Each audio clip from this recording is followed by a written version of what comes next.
I'll go to that.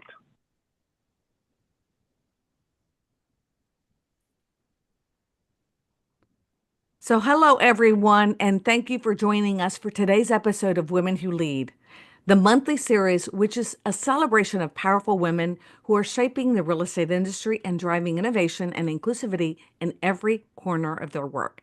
I'm Teresa Palacios Smith, Chief Diversity, Equity, and Inclusion Officer for Home Services of America and Berkshire Hathaway Home Services, and I'm thrilled to host this special episode. We're going to be focusing on inclusive champions. Today, we're going to highlight extraordinary leaders who are not just excelling in their fields, but also embodying the principles of diversity, equity, and inclusion in their businesses, teams, and communities. So grab your cafecito and join me as we hear from our inclusive champions. With me today, I have Ty Barnett. And Ty is the school director at Harry Norman Realtors that is located in the heart of Atlanta and also in charge of their DEI council initiatives. Ty has a formal education in law and legal studies and over 20 years of experience in advocacy and educational leadership. She's also very passionate about creating inclusive and supportive environments for all. So, welcome, Ty, to the show. We're excited to have you. Thank you, Teresa. Thank you for having me, and welcome to my other cohorts in this podcast as well. Absolutely. Daisy Dano. So, Daisy is the communications manager at Berkshire Hathaway Home Services Chicago, and she was born to Filipino parents and immigrated here to the U.S. in 1968, which has shaped her love for DE&I. At BHH Chicago, Daisy is known for her collaborative spirit, working closely with agents to elevate their marketing efforts and personal brands. And I love that, Daisy. Beyond her role in communications, she helps lead the firm's Belonging Council. So she's part of, everyone here is part of our diversity meets and our diversity councils across the home services family of company. And that council is dedicated to promoting diversity and inclusivity across the organization. So welcome, Daisy, to the show. Well, thank you so much, and so happy to be with all of you today. Perfect. And then Ashley. Ashley Levin is the regional manager, marketing manager for Berkshire Hathaway Home Services, Fox and Roach Realtors, along with Trident, leveraging her expertise to enhance brand visibility and engagement across the region and agent personal promotion, similar to Daisy. And in her capacity as director, chairwoman of DE&I, she spearheads transformative efforts to foster an inclusive culture and create equitable opportunities across the organization. Her unwavering commitment to equity inspires programs that empower underrepresented voices, promote education, and cultivate a culture where everyone feels valued and supported, which is our motto here at Home Services. So welcome, Ashley, as well. So excited to have you. Thank you. And I have my cup with me, and I'm so excited to be here and have this opportunity. Oh, so let's dive right in, everyone. So, the first question that I always ask everyone that's part of the show, because I'm really interested in learning, is how did you get started in the business and what does your role entail? So, I'm going to start with you, Ashley. Okay, so I began my journey in marketing many years ago, in different areas of the marketing industry, unbeknownst to me that I would ever be in real estate industry. But honestly, here I am 11 years later, coming up actually on 11 years later, this multifaceted role with Berkshire Hathaway, Fox and Roach, where I am the regional marketing manager and also the chairwoman of our diversity, equity, inclusion here. Um, so a little bit about entailing what my role is. I manage our company's regional marketing initiatives and our agent marketing services from pretty much our Center City, Philadelphia areas, our suburban area, mainline area, Bucks County, Montgomery County, and I mean, there is a wonderful group of us, shout out to my manager, Melissa. There's a wonderful group of us that all work to provide for our company and our brand. In that role, though, I love crafting, I'd say strategic initiatives and enhancing our brand, also driving innovation and also creating dynamic collateral for our agents, which basically helps them strive for success in this crazy, unpredictable world of real estate. In my DEI role, I focus on fostering, as you said, the inclusive culture, spearheading all of our initiatives within our company to ensure that the voices are valued and respected. And also with this dual role, it allows me to blend my creativity, strategy, my expertise, and also making a tangible impact on this industry, the real estate. Well, I love that, and for those who are not familiar with Fox and Roach, because we've got people from all over the country, pretty large, footprint, and so phenomenal work. I know that y'all have regions, and we've had several of your presidents involved in our Women Who Lead series in the past. So welcome again, Ashley. Excited to have you. Daisy, how about you? Tell me a little bit about your journey into this field and also your background. Yeah. So before I joined BHHS Chicago, I worked in the magazine publishing industry for years. I was doing sales. And at that point in my career, I knew that the next role I wanted to take on, I wanted it to be more marketing centric. So a friend at the time knew about this open position at BHHS Chicago, and she told me to take a look at it and introduced me to the person that was hiring for it. And 11 years later, here we are. 11 years, just like Ashley. So in my current role, I work in the corporate marketing department on the team there. And I concentrate on communications, but I do a little bit of everything in marketing. So anything from helping our agents with tools to planning large company events or company trainings. And also, so we have over 20 offices within Chicago and in the Chicagoland suburbs and in Michigan. So yeah, really just helping everyone with their marketing needs. So, Fantastic. And you also, I have to say, you and I also have a shared Yeah. background because mine was in communications as well. So that's how I that's started in great. television. So, and in sales, Okay, I had sales as well as part of the background. So very great. similar. And the 11-year must be that magic number. 11 years. Awesome. Awesome. How about you, Ty? So for me, I'll start a little bit backwards and then talk about my role as a school director, where I actually do some oversight of operationals, and that's managing the day-to-day operations for the school itself, since we have our own school here at Harry Norman. So that entails making sure that the agents stay compliant with their education and all things, and that they're getting the proper training that they need to be successful within their career. So that's curriculum development, operational oversight, as well as some community engagement that we do. We have a very high pass rate for all of our agents with their exams, which helps with our success here at Harry Norman. So super excited about that. Now let's pivot on to how I got into the business of things, right? So I will say for many years, people would ask me, why are you not in real estate? And I was like, well, because I like to do other things, right? So I said, I don't know. Let me ponder about that. And they said, well, I can see you soaring to greatness in the industry. And I would chuckle. But then I later, as years passed, I dipped my feet in the mortgage industry. My cousins were loan officers, so I became their loan officer's assistant and then became their friend's loan officer's assistant, and their money was good while I was in college. So I did that. And then fast forward to 2022, here I sit, and I'm coming up on my third year and my third anniversary in the real estate industry. And I always say, look at God. He is the number one comedian in my life, the circle of life, because everyone kept asking me, why am I not in this field? And here I sit now, right?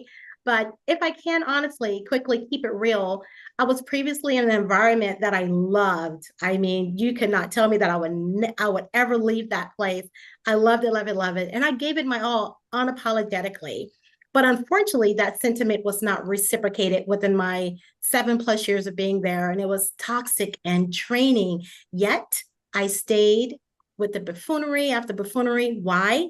Because I believed in the cause, I believed in the organization, and I believed that there was something bigger than me, whatever it was, A, B, C, D, until one day I was forced out. So instead of looking at it like a loss, I said, you know what? The gain of no longer being in that space was my rebirth. The rebirth was Harry Norman Realtors. And that was a light at the end of the tunnel that I could finally see. So it's just like the DEI and B, I needed and wanted change. I needed a healthy work environment where I, Ty Barnett, could be seen, hence why we're here today on this podcast, right? And also to have a sense of community. and excellence and engagement of what we're going to talk about here today. So outside of that, this is where I am. I love it. Well, Thank you. and shout out to Jenny Benur, who does Absolutely. phenomenal work there at Harry Norman Realtors, and she is a phenomenal leader. So again, I love that you were able to find the right place for you where you could use your talent and your skills to really influence and impact others. And each of you do that every single day. But I want to know more about what caused that passion for, being involved in DE&I and inclusivity and championing it. What spurred that on? Daisy, I'll start off with you. Yes, so we're in a business that we're helping people every day. And when I think about inclusivity and how it has to do with real estate, I think about it in terms of, what would it look like in our industry if everyone felt like they could live anywhere they wanted? And I'm not necessarily talking about affordability, because obviously affordability is probably going to be the major factor for everyone. But I think about it more in terms of what if every buyer and seller felt like they could be welcomed in any neighborhood, felt like they could fit in anywhere? What if every buyer and seller wasn't intimidated by the home buying and selling process? What would that look like in our industry? And as the jobs that we do, we play such a pivotal role in that. And we're often the first people to work with sellers and buyers through the process. We're often the first contacts to introduce them to a home and to introduce them to an area. And so it's a really big responsibility to harbor. And so my passion comes from taking that and being a part of making every buyer and seller feel like they could live anywhere they wanted.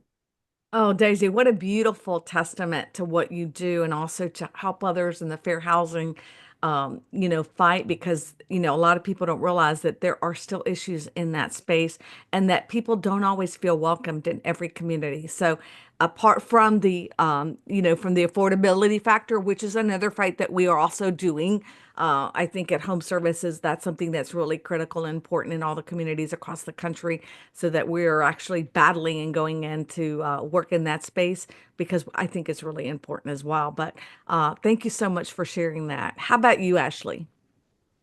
So for me, I'm just going to start to say that DEI is a way of life. I don't turn it on and I don't turn it off. I look at every aspect of my life to increase and to understand even more just for me. So with that being said, that's kind of what sparked my passion. My passion for inclusivity, it kind of stems from the realization, looking at real estate, that it touches every aspect of someone's life. Real estate does. Again, it could be if you don't have a home, so that's homeless then. So those things, they influence how, we experience the world, experiences how our life and our growing and growth and changes happen. So I recognized early on that, the inequalities of housing and the representation and all of those things that come together, they become a part of the solution of DE&I. So my commitment really grew as I witnessed those things and how to be inclusive and start those practices that can change and transform not only an individual's lives, but again, our even communities that we serve. So ensuring that everyone has a fair shot at home ownership, or even just having a home, or just being able to get their finances in order to have a home, has really sparked my passion and championed what I do here. Oh, just touches my heart when I hear that from y'all. I mean, it really does. Ty, how about you? And just like the other ladies, I truly believe that championing inclusivity ensures that everyone, regardless of their background, regardless of what they've experienced in life, has equal access to housing opportunities, right? This only helps us to create a very or more diverse and vibrant community that we all deserve the opportunity to reside in or to be in if we so choose that path, but also to address the systemic inequalities. So we cannot ignore that those things exist, right? but also having the historically marginalized within certain groups, promoting the inclusivity. And then the real estate industry, you can contribute to social equity, economic stability, and just overall community well-being. And you can't have that is that unconscious biasness and lack of representation. You have to be aware. You have to be willing, but also able to do the things to ensure that we're in this together. Ty, and you are in the perfect space to do it because with your educational background and training, you allow agents to really understand the process Yes. better and also understand the history behind those inequities. I think that's awesome. One of the questions that I ask everyone, just because across the country we have seen a decline in DEI programs altogether. So have you ever, any of you that want to answer this question, found any resistance to your efforts or any negativity surrounding the work that you're doing? And again, anyone that wants to answer that, you can say, yeah, no, or we've been really lucky, whatever it is that you want to contribute to the conversation. So I'll I'll say start. Go ahead, Daisy. Go ahead and start, and then I'll move it to Ashley. yeah. So thankfully, our experience is we haven't experienced any resistance to any of the efforts we've tried to put forth. Everyone's been really receptive and everyone has been really open and responsive. When we started this, we really wanted to put an emphasis on belonging because it's a universal concept that lasts forever. So what we try to do is create a space for people to engage and to you know, just be involved if they would like to. And so everyone's been really, really open to it. So no resistance yet. But I know obviously globally, like you mentioned, there's so many instances where people are experiencing resistance to it. So I absolutely agree with you, and I think that's great to hear that within the companies that we operate, that you don't see that. It makes me so proud. Ashley, how about you? Yeah, so I was actually just going to very similar, and the four of us have actually talked about it. But yeah, actually have not experienced any resistance, but also in looking at when our initiative here at Fox and Roach was started, we put an emphasis and thought again on belonging and the purpose and the reasoning for why we were having this DE&I initiative introduced to our company, which actually was started from our mortgage company at the time, Trident. But this initiative was to develop, implement, to maintain, and actually bring strategy and to allow the company to promote and build overall awareness, right? And then also to create the cultural innovation, the cultural inclusion, and then to enhance diversity intelligence amongst our individuals within our company, our workplace, and the communities, again, that we serve. So with that, we have had actually an abundance of success with it as well as cooperation. So I have to say, yes, no resistance right now. We know there is, it's out there. We do get some questions, we get answers and solutions. So I think, again, this is bringing that belonging and also the communication and interaction to develop the success of cultural awareness and influences to others. I Yes. love the positivity and I love everything you're saying. It just makes me feel so good because again, we do see it so often across, the different companies across the country and different areas in the country also, depending on where they are. And I think the belonging piece that you all mentioned, I think that's the critical piece as well, because everyone needs to feel that they belong. And I think that's what makes the difference when we're talking about projects that we're involved with. And talking about projects, let's talk about which one of the things that I'm most proud of is the fact that each of you, of your companies, has done some incredible work and highlighted different things in the different DEI initiatives that you're involved with. But which are you most proud of, and which has made the biggest impact? And Ty, I'll start with you. So here at Harry Norman, oh my gracious, we do so much. We do things with feeding the homeless. We do things with the Ronald McDonald House annually. We also do a back to school drive where we take school supplies out to the schools of different offices' choice. And what I love about here at Harry Norman, it's staff, and his agents, and they're super excited and eager to just get in and do the work. As I mentioned earlier about willing, but they're not just willing, they're able bodies as well. And they're willing to get their feet on the ground and do everything that is asked of them to ensure that everybody is included, as well as that B, right? Belonging. And that's what makes it so great. So for those programs, I'm proud of every single initiative that we push out. Our marketing team is elated. They're very helpful. So yeah, it's just so amazing to be able to have such a support system here and to do some great things in the community, and looking forward to 2025 doing some even greater things. And then you're taking on this role as a newbie, so I have to give a shout out to that because that's one of the things that I was so impressed with because you're brand new to the role and you Sure. immediately jumped in and wanted to just, even get more involved in this work. So kudos. Ashley, how about you? So yeah, just like Ty had said, we over here do an awful lot too. We pretty much have an initiative every month. Actually, right now in front of me in my office is a pile of gifts because we do a giving brigade, which is very inclusive to, again, all the holidays that are celebrated during this month. And we actually partner with Ronald McDonald House as well. We've got some cool partners that we have connected with over the years. But I just want to emphasize this one particular initiative that we actually did this year for the month of April, which was our company recognized fair housing and also it's Autism Awareness Month. My co-chair, shout out to Jessie Mealy, she should be listening on the broadcast now, had a network where we brought in a gentleman named Jamal Owens. He is the family Yes, he's the family relations coordinator for the Center of Autism Research at the Children's Hospital of Philadelphia. Jamal literally enlightened us so much about the understanding of autism awareness, and he is actually a father of an autism child.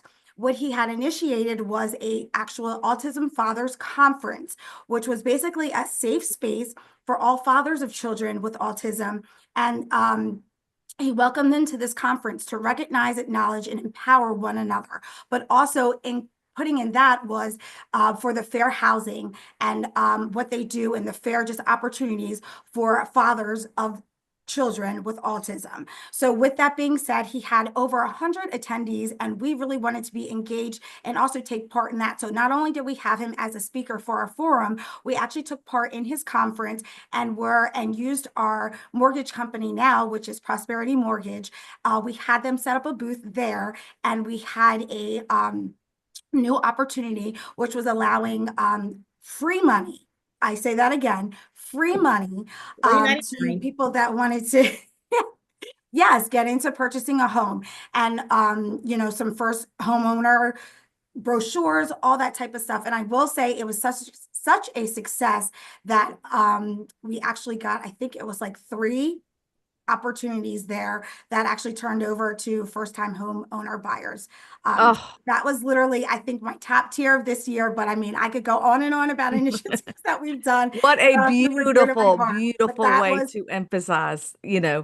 both, you hit so many circles on DEI and, I definitely give a big shout out to April Alexander and her team in the community lending Yep. force at Prosperity Home Mortgage for getting involved in that work and also helping so many individuals get into home ownership. I love that, love that. You're going to include that in your diversity DI initiatives, right? Yes, I am. For that award, we're winning. Yes, absolutely. Oh, I love it. Daisy, how about you? Yes, so when we started the Belonging Council, one of the first initiatives our CEO, Diane Glass, wanted to implement were these Chicagoland neighborhood tours, and with the idea that we would take anyone who wanted to participate and take them to a neighborhood they may have not been to before within Chicago or the suburbs, and really with the intent to educate them on that neighborhood. So we've done everything from, we've done bus tours with a local historian named Dilla, and we've done a mural walk in Pilsen, which the murals are very well known there. And we had a tour guide tell us the history of the murals, why they exist. And then we've also gone to the Mitchell Museum of the American Indian in Evanston, which was great because a lot of people didn't even know that existed, that museum there, and we had a docent take us through. So it's been a great initiative, a lot of positive feedback on it. And when you are educated and know more about a neighborhood, you inevitably become more connected to it and you want to get involved in the community. That's the idea, that's the intent. So it's been really fun to see people just be very receptive to it and Oh, learn and about a new I neighborhood. love this. That is one of my favorite things that you have mentioned and Diane, again, created. I think that's a beautiful way to get to know the city and to get to know neighborhoods and to get to know, the communities at large. So I think that is a great way to educate your realtors and to educate others on communities that they may not necessarily represent because they just don't know them, right? Beautiful, beautiful, beautiful. All right. So, one of the things that I want to know is because a lot of times our own experiences also shape who we are, but also help us want to be involved in these types of efforts because we personally experience it, experience things. So, have any of you ever faced any personal challenges or adversity, or can share others' experiences that you are aware of that really has helped you, overcome, and how did you overcome these, or how did they overcome them so that it makes you a better leader? And I'll start with you, Daisy. So I think one of the things that has been most challenging just in life, and I think everyone can relate to, is just things don't always go as planned. And so I think one of the most challenging things is trusting the process. I've been with this company for 11 years, but before I joined this company, it was a long and very winding road that took me to lots of different types of companies, lots of different types of positions, and to different cities. And I think that if I were to have guessed when I was in my 20s, if my life would have looked like this, a lot of things wouldn't have. But I think that trusting the process, even when things don't work out as planned, and it seems cliche, but I think it really is how you build what you want to do and get a roadmap for what you want looking forward. So I think that is just one of the biggest challenges that I still encounter, is just trusting the process. Love that. Ashley, how about you? Yeah, so I'm trying to think. Not that I really had a challenge, but I guess one of my most significant things that I faced was navigating in any marketing industry that I was in, where I felt like leadership roles often lacked diversity. I would say yes, early on in my career, when you think about, you get out of college, I actually worked in the sports marketing industry. Um, I felt like it was very underestimated. There was not a lot of women, there were not a lot of minorities. So it was just very underwhelming, but overwhelming at the same time that, okay, well, maybe that's not where I'm supposed to be when I said talk underwhelming and then overwhelming because it's like, well, that's where I feel like I want to be. So I kind of felt like I overcame that by doubling down on preparation, on cultivating mentorships, your network, focusing on building a strong track record of results, whether for myself or for the companies that I actually worked with. I felt like those experience in all taught me the resilience. They inspired me, and they also encouraged me, amongst others, to don't don't worry about others. Don't worry about the face value. Do you and stand your ground, and all those barriers will fall down, and you'll rise up. Oh, I like that. Do you and the barriers will fall down, and it's so true. And those industries, little by little, are being you're seeing change. You're seeing more women in sports. in leadership. You're seeing more diversity in those spaces. I think, it's like the little train, right? That could.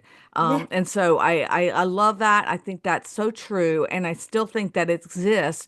And hopefully we're changing the narrative there. Ty, how about you? Listen, I am going to second and third everything that both Daisy and Ashley stated because all those things ring true, right? But it's also the piece that we have to remember to educate and communicate individuals so that we can meet them where they are. Because oftentimes, as we all know, we come from different backgrounds. And you have to educate people and no hit to them that they're uneducated or they're not aware. And even if they just choose not to learn, but once you give them just a little taste, and they understand, and if it happens to them, then they're sometimes willing to come to the fold and willing to listen and address the concerns and then involve leadership. We have to ensure that we're involving leadership full circle. That's important. As long as you have that backing, I think we can sort of grace this greatness, and then also showcasing success stories. People want to see results. Data is everything. It matters, right? So that also take that into account. But like I said, I totally agree with the other ladies here this afternoon. And that's what it's about, just ensuring that we're able to educate individuals and continue to talk about it, making it relevant always. It's not just something that is, oh, something happens during an unrest or let's just do it then. It's an everyday work. Well, there's no doubt that D&I diversity really makes an impact on the bottom line. Sure. It's been proven and the numbers reflect it. And I couldn't agree with you more about how the financial piece, which I always say is really an important piece in business, you have to look at that when you're a leader and when you are running a division, because it is about opportunity in business. And the biggest opportunity is in D&I. That's the best investment you can make because it does change and it does help the bottom line by growing it and by also creating profits. So I love your answer and I love what you've stated. So true. And the education piece, you're just in the right spot because a lot of people don't know the history and they don't understand it until they hear about it. And at first, they may not believe it, but the more research that's done, they start to see, okay, I can see why this has happened or there's inequity here. It makes sense. Now, let's pivot to our Berkshire Hathaway Energy Conference. And Ty, you and Ashley both had the opportunity to visit Las Vegas and to participate in this empowering professional development summit. So tell me what takeaways that you took from that and how you expect to do the work or implement any of those ideas in 2025. And I'll start with you, Ty. Okay, so oh my gracious, let me tell you, it was a boatload of just greatness and amazing. We had such a joy of time. Would you agree, Ashley? Absolutely. And I met Absolutely. you Yeah, person. I met Ashley and I met so many other people. And it was just so amazing to know that we got a sense of touch for a company, home services in Berkshire Hathaway about the importance of that belonging. And everybody felt special there, right? And then it was an inclusive, again, leadership. Everybody there were leaders, and we got to see it from every company that attended. It was like, oh, I feel like I knew you. I just never met you, right? That we're already, and we're in this together. That's what made it so great, that we were all promoting diversity within our teams and that we were all there for the same reason and the same goal. The cultural competency, it was the technology, the futuristic technology that we learned that was like quite overwhelming. Like, hold on, let's take a minute. But it was all running back to DEI and B. That was very important. So, and then continuous learning, something that I mentioned earlier about being able to not just right now, but also in the future, making sure that we're keeping DEIB relevant. And so my takeaways and action plans is to continue to focus on network. When I met Ashley and I met Chris and Wendy and some of the other greats that were there, we want to talk about keeping things relevant and continue to moving forward and networking with each other, no matter where it's at the coffee shop, you're walking down the street somewhere, make sure you just having a conversation and making it relevant, and then having the hope, empowering others, and then the growth the direction in which we're going to take this and being resilient in it all. So for 2025, I just plan on continuing to network. We plan on doing so many more initiatives here at Harry Norman by working more with the community, doing more with the Ronald McDonald House, with the schools, and some of the local organizations here. I mean, I sit on approximately 8 to 10 boards outside of my corporate role, right? And so just maybe involving some of those, and so many of the agents and staff belong to other outside boards as well. So in 2025, we really want to focus on more community and then advancing and then involving our staff even more, and then providing even more training, because we already do such a great job, but we still have so much work to do. I can't wait to see all the work that you get Yes, involved in super 2025. Absolutely. Ashley, how about you? Now I'm piggybacking right off of Ty, but amazingness.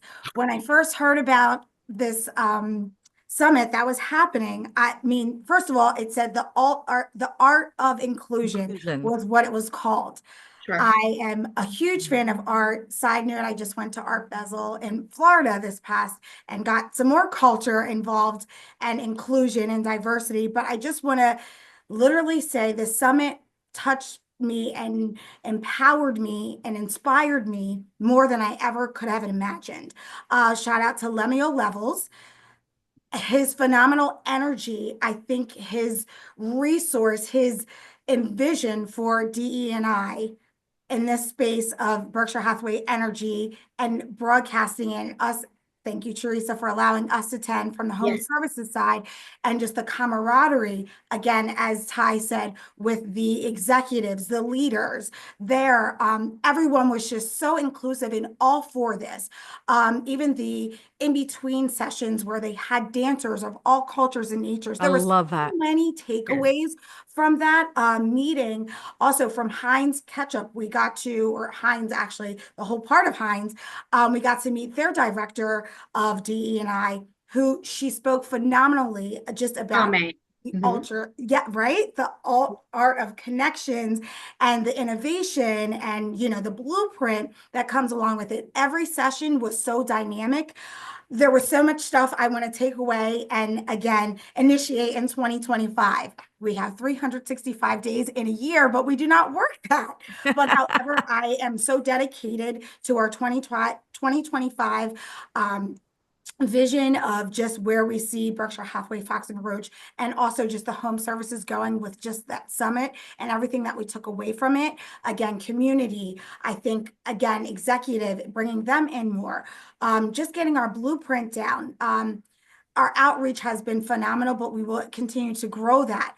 The more initiatives that we do, even within, again, we have our internal employees as well as our agents. So again, like Ty and Daisy have as well, that interact with their groups is just overwhelmingly, I think, going to be satisfying when I actually do these things and whatever I learned from the summit. I mean, there was just so many takeaways. You know, Daisy and I missed it. So we will be there next year, right, Daisy? And we will too, won't we, Ashley? We're coming back, Teresa. Yes, coming back. So one of the things too that I think is really important to know is really the commitment that BHE has. And I think we are so honored to be part of the family that is able to really enjoy the opportunities and also practice what we preach. And I think one of the things that you touched on that's really important, Ashley, is really making sure sometimes not everyone is involved or is able to participate in that process, but to get more of our leaders, not just in the top line, because a lot of times we already have buy-in from them, but those middle managers, sometimes they don't have the exposure opportunity that we have, but to get them more involved in the process, I think that's going to be critical. So kudos to you and that work that you've got envisioning for 2025. And Teresa, if I can interject quickly, I just want to say thank you for just, I don't know how you guys work those numbers, because I was one of the scholarship recipients to be able to attend the conference. And when I tell you it was just amazing, I just knew from day one that I wanted to go in, boots to the ground, and take in so much stuff. And just quickly, there was this one game that was called Making Choices. I tell you, it was a game, but it touched us personally. And I think, Ashley, you can agree, right? I won't go into great detail on it, but when I tell you, that's what this conference was really about. It wasn't just about being there for business. It was about what can you learn personally and take away. So in this game called Making the Choices, I did tell the presenter that I'm changing his game name to BBD, Broke, Busted, and Disgusted. And the reason for this is that this game was so amazing. And I want everybody across the world to play this game, because what you had to do is you had to take these chips, and then you were given all these scenarios, right? And you had to talk about if you had to take away having a vehicle and your cell phone and your computer, and you had to walk to work or bike to work. You couldn't have groceries or healthcare, any of those things, right? And for us, here we go sitting at our table, including Ashley, we're over there struggling like, oh my gosh, I can't do this. I will die. I need all of this stuff. Okay, maybe I could take away this, but no, I really need this. But you had few people in the room that said, you know what, while you guys actually have room to debate this and actually maneuver some things, I live this every day. And I have a Yes. few cents in my pocket right now, and I can't survive. And this was real life for them. So for me, it was a blessing to have this game there, because it showed that we're here to learn about DEI and B, but we're also not talking about professionalism. We're talking about real life here. So we're learning all skills and getting to see this. So I truly thank you guys. And I hope we do have it next year, because we would love to attend again. It's Oh, a blissful opportunity. Yes. oh, fantastic. Thank you for that feedback. And absolutely. And I want to hear more about the game. So we're just going to have to track that game down so we can Sure. actually implement in our diversity initiatives next year. So thank you, Ty, for that, and Ashley as well. So Daisy, I know your family's journey is very similar to my parents' journey. Mine from Colombia, yours from the Philippines, and I think that had to shape your upbringing. How has their struggles or their experiences influenced your perspective and passion for DNI? Because I know it has to have affected you in some way or another. Absolutely. So, my parents' journey from the Philippines is actually really interesting because they did not plan to stay here in the US initially. They had planned to be here for a few years. My dad was doing training, my mom was working in New York, and they were going to go back to the Philippines, get married there, and live there. And right before they were about to head back to get married, the president of their country declared martial law. And so they had to kind of make a quick decision. And they decided they didn't want to raise their future kids in a dictatorship. So they called up the friends that they knew in New York at the time and said, we're getting married this weekend. Join us. They bought their wedding flowers from a street vendor cart in New York. They got married in a tiny church in the Bronx, and then had their reception at a Chinese restaurant in Chinatown. And they weren't able to see their parents or their siblings for 20 years. And then they moved to a very small town in Michigan that was pretty much 100% white almost. And, I never realized the level of sacrifice that they made for me and my siblings until I was an adult. Having to live in a very small town in Michigan, learning all new customs, having a very minimal support system, raising 4 kids. And I am just feel really thankful that everyone in my hometown was curious and welcoming rather than scared and alienating. And I don't think that's always the case. I was talking to a friend of mine recently about this, who was from a very similar town as me. And in her town in Wisconsin, there was a population of a Hmong community. And I had said, what was the general attitude towards the Hmong population in your town? And she said, if I had to describe it in one word, it would be avoidance. And I think about how different would I be and how different would my parents' experience have been if everyone in my hometown just avoided us. They actually just really helped us, and they would ask us about Filipino food. They would want to know about our customs.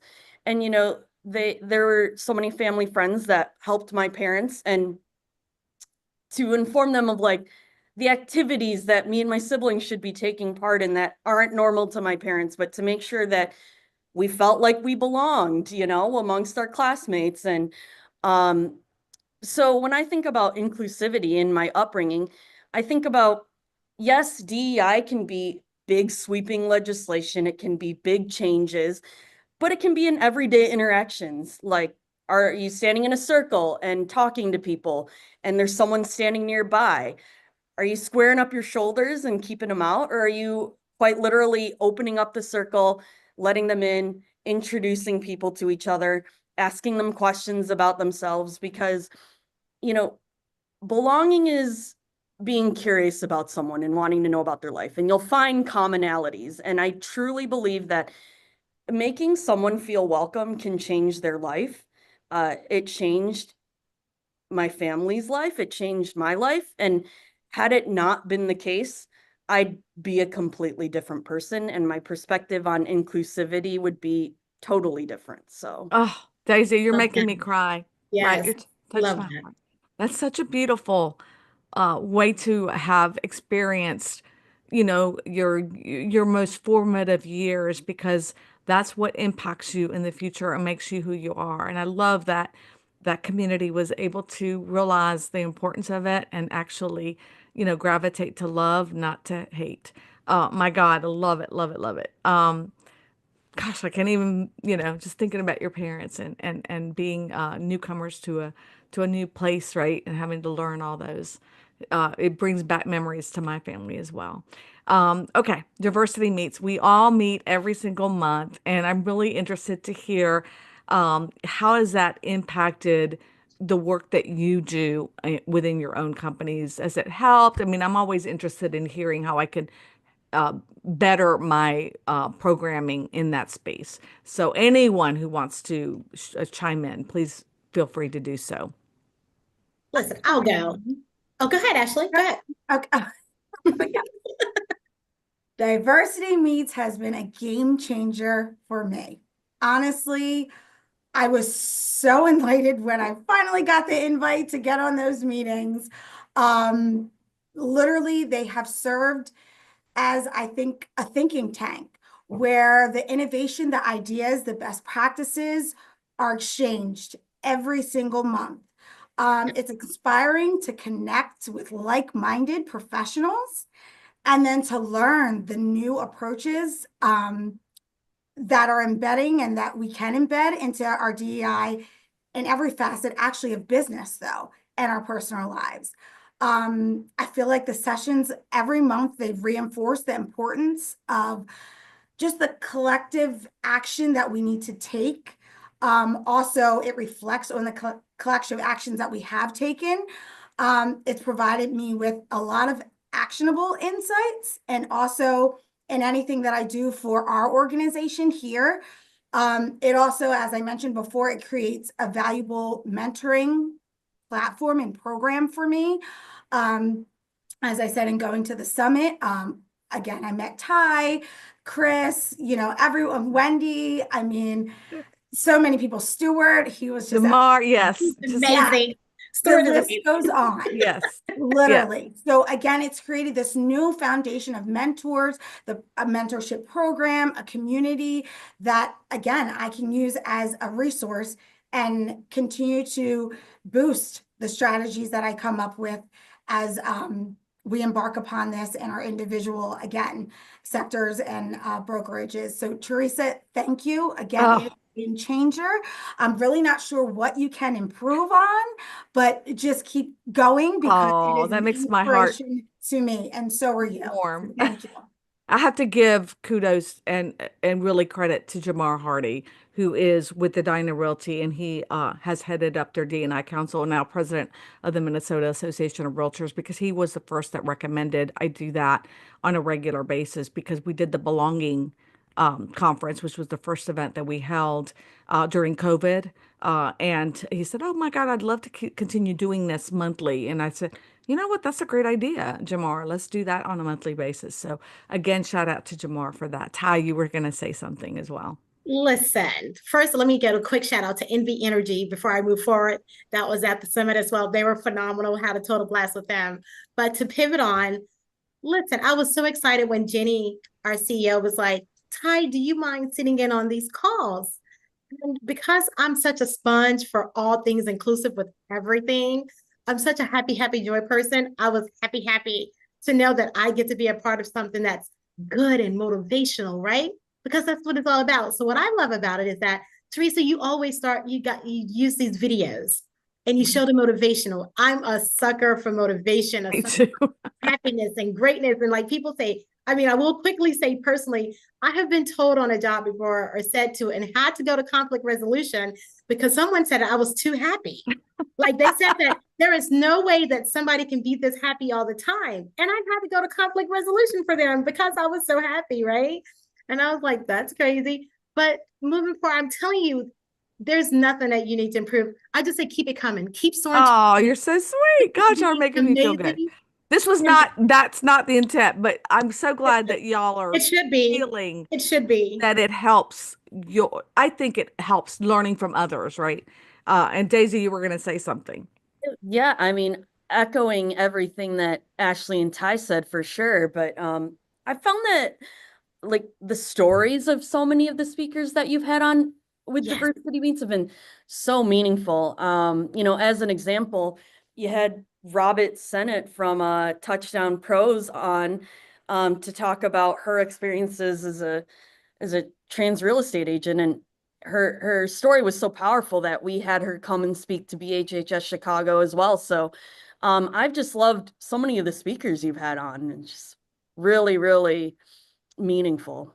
Oh, I could not agree with you more. The people that we have in Robin, just an incredible inspiration for so many people because of the work that she does and to help in that space in homeownership to individuals that are not seen, right? Or if they're seen, they're protested. So again, love your comments and your feedback, and I really do appreciate it. It means so much to me to be able to do those events every month. Now, as we wrap up, because we're running out of time, so I'm going to ask y'all the question that I ask everyone that we end our show with, because I love quotes, I love podcasts, I love books, and I think our audience would love to learn more. So, what would you recommend for those that are listening? Reads that you really want, or a favorite quote that really resonates with each of you. And I'll start with you, Ty. So I'll say first and foremost, God first in everything. And one of my favorite quotes is by the late, great Maya Angelou: when you know better, you do better. And I truly Oh, believe that, and I walk that on the regular basis. And that has so much art and DEIB, right? And that's why we're here today. When we know better, we do better, and we can teach better. And hence what you're doing on those monthly calls with engaging and educating and awareness. So that's there. And so there's so many people that's impacted me over my time, whether it be family and friends and coaches and just all type of mentors, you, Teresa, and everyone on this call. And it's just great to feel to know that we're in this together and that there's so much more work to do and that we're all putting boots on the ground and we're going to continue to do the work together.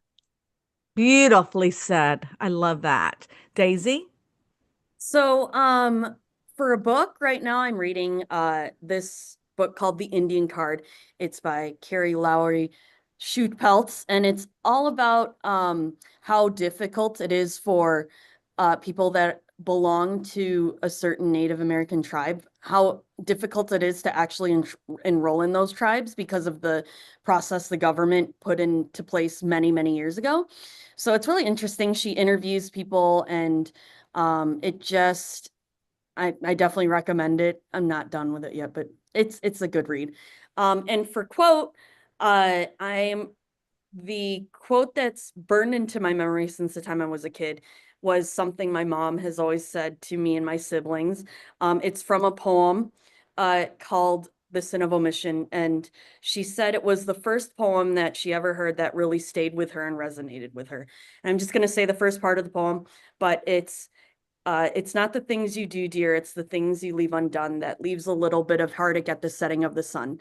And the whole poem's about not leaving things unsaid with those you love and not leaving things undone. And so it's just something I've always remembered and will probably live by. Well, try to. Oh, Daisy, you're going to make me cry. I mean, honestly, the things that your mother, she was such a special person. I can see that. I can see that she resonates in you. And Ashley, I'll end with you. Okay, so for books, we actually did this with our council, The Color of Law by Richard Rothstein. Amazing, amazing. If you want anything or to know anything about diversity, it will make someone cry, but as it did for me. But that definitely was a book that I think, in being in this space and having been in this space, has really still reflected every day for me. Quotes. I actually had Maya Angelou as well. Then Ty still, even a piggyback. That's why I'm like, I mean, when I met her, I was like, I see me, I don't see me. But obviously, God, I will not, can't say that more than ever. As I know, a question that we skipped, but it was like my parents and my upbringing. Has always been such a reflection in my life as well. Daisy, your quote, I think that literally, or your poem, please send me that because I think that Yes, resonates very please. well. Yeah, send it to all of us. But I actually Absolutely. had one other quote, and this was from actually the vice president of inclusion of Netflix, and it's Verna Myers, and she said, "Diversity is being invited to the party, inclusion is being asked to dance." That's So right. I welcome Yes. everybody to dance You, when it comes to diversity with me.